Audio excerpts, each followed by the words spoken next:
नमस्कार दोस्तों, मैं कमलेश कुमार साक्य। आप देख रहे हैं हमारा यूट्यूब चैनल शिक्षादायक कहानियाँ। दोस्तों, शिक्षादायक कहानियाँ चैनल पर आपका बहुत बहुत स्वागत है। दोस्तों, रोचक जानकारियों के क्रम में आज हम आपके लिए लेकर आए हैं एपीजे अब्दुल कलाम के जीवन चरित्र पर बहुत ही महत्वपूर्ण जानकारी, जो आपके लिए तो उपयोगी है ही, साथ ही साथ हमारा जो विद्यार्थी वर्ग है उसके लिए भी ये जानकारी बहुत ही महत्वपूर्ण है। तो दोस्तों, आशा करते हैं आपको ये जानकारी बहुत पसंद आएगी। तो दोस्तों, समय को व्यर्थ न गंवाते हुए चलिए हम अपनी बात को शुरू करते हैं। दोस्तों, एपीजे अब्दुल कलाम का पूरा नाम है अबुल पाकिर जैनुल अबदीन अब्दुल कलाम। दोस्तों, इनका जन्म 15 अक्टूबर 1931 को तमिलनाडु के रामेश्वरम में एक मुस्लिम परिवार में हुआ था। उनके पिता जैनुल अबदीन एक नाविक थे और उनकी माता असयम्मा एक गृहिणी थी। उनके परिवार की आर्थिक स्थिति ठीक नहीं थी,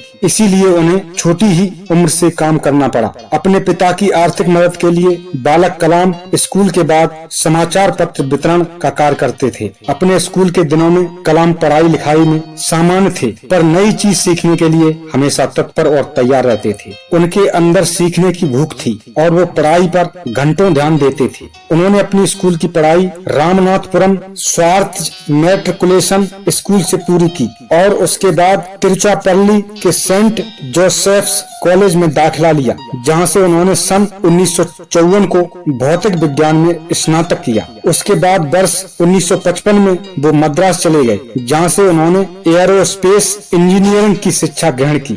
वर्ष 1960 में कलाम ने मद्रास इंस्टीट्यूट ऑफ टेक्नोलॉजी से इंजीनियरिंग की पढ़ाई पूरी की। राष्ट्रपति कलाम ने खुद अपने से धन्यवाद कार्ड लिखा। एक बार एक व्यक्ति ने डॉक्टर एपीजे अब्दुल कलाम का स्केच बनाकर उन्हें भेजा। उन्हें यह जानकर बहुत आश्चर्य हुआ कि डॉक्टर कलाम ने खुद अपने हाथों से उनके लिए एक संदेश और अपना हस्ताक्षर करके एक थैंक यू कार्ड भेजा है। 1969 में उन्हें इसरो भेज दिया गया, जहां उन्होंने परियोजना निदेशक प्रोजेक्ट डायरेक्टर के पद पर काम किया। उन्होंने पहला उपग्रह प्रक्षेपण यान satellite launch vehicle SLV third और ध्रुवीय उपग्रह प्रक्षेपण यान polar satellite launch vehicle PCLV को बनाने में अपना अहम योगदान दिया, जिनका प्रक्षेपण बाद में सफल हुआ। 1980 में भारत सरकार ने एक आधुनिक missile program advanced missile program Abdul Kalam ji direction से शुरू करने का सोचा, इसलिए उन्होंने दोबारा DRDO में भेजा। उसके बाद एकीकृत निर्देशित मिसाइल विकास कार्यक्रम integrated guide missile development program IGMDP Kalam ji के मुख्य कार्यकारी के रूप में शुरू किया गया। अब्दुल कलाम जी के निर्देशों से ही अग्नि मिसाइल पृथ्वी जैसे मिसाइल का बनाना सफल हुआ। डॉक्टर कलाम जानते थे कि किसी व्यक्ति या राष्ट्र के समर्थ भविष्य के निर्माण में शिक्षा की क्या भूमिका हो सकती है। उन्होंने हमेशा देश को प्रगति के पथ पर आगे ले जाने की बात कही। उनके पास भविष्य का एक स्पष्ट खाका था, जिसे उन्होंने अपनी पुस्तक इंडिया 2020 ये vision for the new millennium में प्रस्तुत किया। इंडिया 2020 पुस्तक में उन्होंने लिखा कि भारत को वर्ष 2020 तक एक विकसित देश और नॉलेज सुपर पावर बनाना होगा। उनका कहना था कि देश की तरक्की में मीडिया को गंभीर भूमिका निभाने की जरूरत है। नकारात्मक खबरें किसी को कुछ नहीं दे सकती, लेकिन सकारात्मक और विकास से जुड़ी खबरें उम्मीदें उगाती हैं। डॉक्टर कलाम एक प्रख्यात वैज्ञानिक, प्रशासक, शिक्षाविद और लेखक के तौर पर हमेशा याद किए जाएंगे और देश की वर्तमान एवं आने वाली कई पीढ़ियां उनके प्रेरक व्यक्तित्व एवं महान कार्यों से प्रेरणा लेती रहेगी। पूर्व राष्ट्रपति और missile man APJ Abdul Kalam यूं ही अचानक सबको छोड़कर अनंत यात्रा पर विदा हो गए। दिल का दौरा पड़ने से 83 साल के डॉक्टर अब्दुल कलाम का सोमवार शाम को निधन हो गया। इस खबर ने पूरे देश को गम में डुबो दिया, तो साथ ही आम लोगों के बेहद करीब इस शख्स से जुड़ी हर याद ताजा हो गई। एक ऐसा ही वाकया पिछले साल का है, जब फ्लाइट से इंदौर आने के दौरान 2 साल की एक बच्ची ने डॉक्टर अब्दुल कलाम का दिल जीत लिया। पिछले साल जून में पूर्व राष्ट्रपति एपीजे अब्दुल कलाम इंदौर की एक फ्लाइट में 2 साल की उस बच्ची बच्ची की प्रशंसा करने से बच नहीं सके, जो सभी को शेयरिंग सिखा रही थी। 2 साल की इस बच्ची का नाम मानवी था और ये बेहद मासूमियत से फ्लैट में मौजूद सभी यात्रियों को अपने चिप्स के पैकेट से चिप्स ऑफर कर रही थी। कई यात्रियों को चिप्स ऑफर करने के बाद वह डॉक्टर कलाम के पास भी पहुंच गई थी। 2 साल की इस मासूम के लिए वो कोई पूर्व राष्ट्रपति नहीं बल्कि सभी की तरह ही एक यात्री थे। बच्ची ने बड़े ही प्यार से उन्हें भी चिप्स ऑफर किए तो डॉक्टर कलाम बेहद भावुक हो गए। उन्होंने बच्ची को गले लगा लिया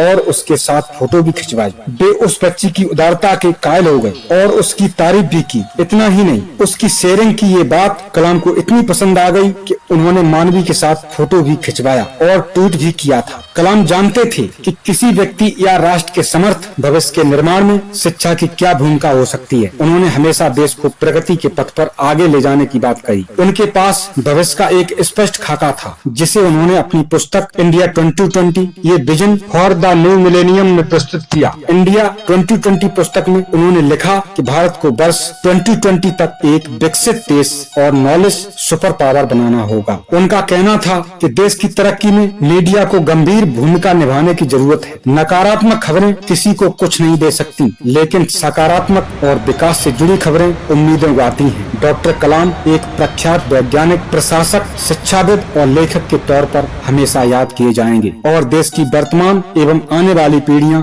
उनके प्रेरक व्यक्तित्व एवं महान कार्यों से प्रेरणा लेती रहेगी। अपनी आत्मकथा कृति माई जनी में कलाम साहब ने लिखा है, जीवन के बेदिन काफी कसमसाहट भरे थे।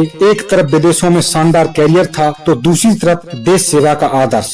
बचपन के सपनों को सच करने का अवसर का चुनाव करना कठिन था कि आदर्शों की ओर चला जाए या मालामाल होने के अवसर को गले लगाया जाए, लेकिन अंततः मैंने तय किया कि पैसों के लिए विदेश नहीं जाऊंगा, कैरियर की परवाह के लिए देश सेवा का अवसर नहीं गंवाऊंगा। इस तरह 1958 में मैं DRD और defence research and development organisation से जुड़ गया। डॉक्टर कलाम की पहली तैनाती DRDO के हैदराबाद केंद्र में हुई। 5 सालों तक वे यहाँ पर महत्वपूर्ण अनुसंधानों में सहायक रहे। उन्हीं दिनों चीन ने भारत पर हमला कर दिया। 1962 के इस युद्ध में भारत को करारी हार की शिकस्त झेलनी पड़ी। युद्ध के तुरंत बाद निर्णय लिया गया देश की सामरिक शक्ति को नए हथियारों से सुसज्जित किया जाए। अनेक योजनाएं बनी जिनके जनक डॉक्टर कलाम रहे, लेकिन 1963 में उनका हैदराबाद से त्रिवेंद्रम तबादला कर दिया गया। उनका यह तबादला विक्रम स्पेस रिसर्च सेंटर में हुआ, जो कि दूसरों इंडियन स्पेस रिसर्च ऑर्गेनाइजेशन का सहयोगी संस्थान था। डॉक्टर कलाम ने 1980 तक इस केंद्र में काम किया। अपने इस लंबे सेवा काल में उन्होंने देश को अंतरिक्ष विज्ञान के क्षेत्र में महत्वपूर्ण मुकाम तक पहुंचाया। अवार्ड्स,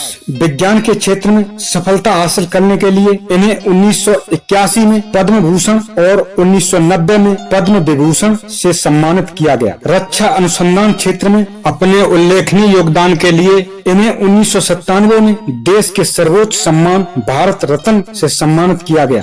वर्ष 1978 में राष्ट्रीय एकता के लिए इंदिरा गांधी अवार्ड मिला।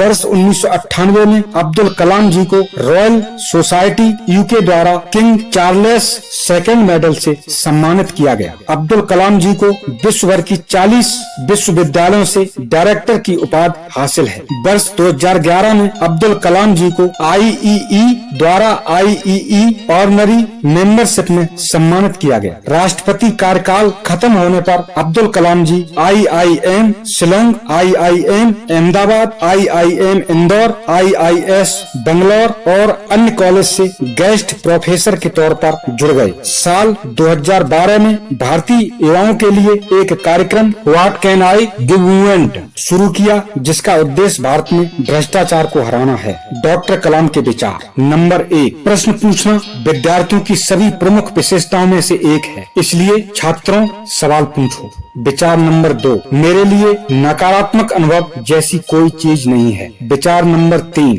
जिंदगी और समय विश्व के 2 सबसे बड़े अध्यापक हैं। जिंदगी हमें समय का सही उपयोग करना सिखाती है, जबकि समय हमें जिंदगी की उपयोगिता बताता है। विचार नंबर 4, जब हम दैनिक समस्याओं से घिरे रहते हैं तो हम उन अच्छी चीजों को भूल जाते हैं जो कि हम में हैं। विचार नंबर 5, इंसान को कठिनाइयों की आवश्यकता होती है, क्योंकि सफलता का आनंद उठाने के लिए ये जरूरी है। विचार नंबर 6, मैं हमेशा इस बात को स्वीकार करने के लिए तैयार था कि मैं कुछ चीजें नहीं बदल सकता। विचार नंबर 7, जो लोग आधे अधूरे मन से कोई काम करते हैं उन्हें आधी अधूरी खोखली सफलता मिलती है जो चारों ओर कड़वाहट भर देती है। हमें प्रयत्न करना नहीं छोड़ना चाहिए और समस्याओं से नहीं हारना चाहिए। डॉक्टर कलाम ने साहित्यिक रूप से भी अपने विचारों को बहुत सारे पुस्तकों में समाहित किया है, जिसमें से कुछ विंग्स ऑफ फायर, इंडिया 2020, ये vision for the new millennium तथा इग्नाइटेड माइंड्स अनलीशिंग द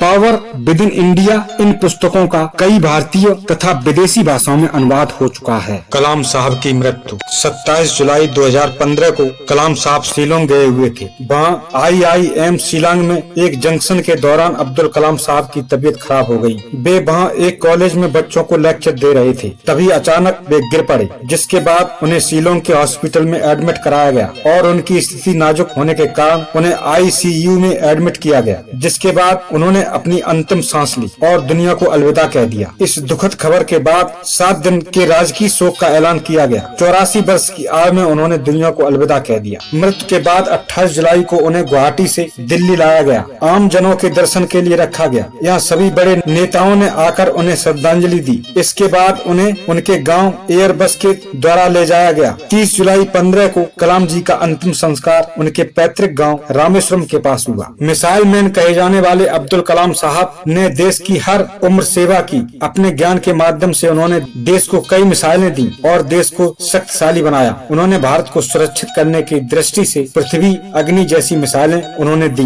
ज्ञान विज्ञान के क्षेत्र में विख्यात रहे कलाम साहब देश को शक्तिशाली एवं आत्मनिर्भर बनाना चाहते थे। उन्होंने तत्व विज्ञान में देश को स्वावलंबी बनाया। अटल बिहारी वाजपेयी के साथ कार्यकाल में उन्होंने देश के लिए बहुत योगदान दिया। यह अपने सरल एवं साधारण व्यवहार के लिए प्रसिद्ध रहे। मुस्लिम होने के कारण इन्हें दूसरे मुल्क ने अपने मुल्क में बुलाया, लेकिन देश के प्रति प्रेम के कारण उन्होंने कभी देश को नहीं त्यागा। इन्हें देश के एक सफल राष्ट्रपति के तौर पर देखा गया था। इन्होंने देश के युवा को समय समय पर मार्गदर्शन दिया। उन्होंने अपने उद्देश्य एवं अपनी किताबों के जरिए युवाओं को मार्गदर्शन दिया। तो दोस्तों, ये थी हमारे महान वैज्ञानिक और महान व्यक्ति अब्दुल कलाम का जीवन परिचय। तो दोस्तों, आशा करते हैं आपको जरूर पसंद आया होगा। और दोस्तों, अगर ये जानकारी आपको पसंद आई है तो दोस्तों कमेंट करके हमें जरूर बताइएगा। और दोस्तों, वीडियो को लाइक कीजिए और चैनल को सब्सक्राइब कीजिए, क्योंकि ऐसी ही महत्वपूर्ण रोचक जानकारियाँ हम अपने चैनल पर हमेशा लाते रहते हैं और हमेशा लाते रहेंगे। तो दोस्तों, इन्हीं शब्दों के साथ हम अपनी बात वहीं पर समाप्त करते हैं और भगवान से प्रार्थना करते हैं कि आपका जीवन सुखमय हो, शुभ हो, आपका जीवन हमेशा खुशियों से जगमगाता रहे। धन्यवाद। जय हिंद, जय भारत।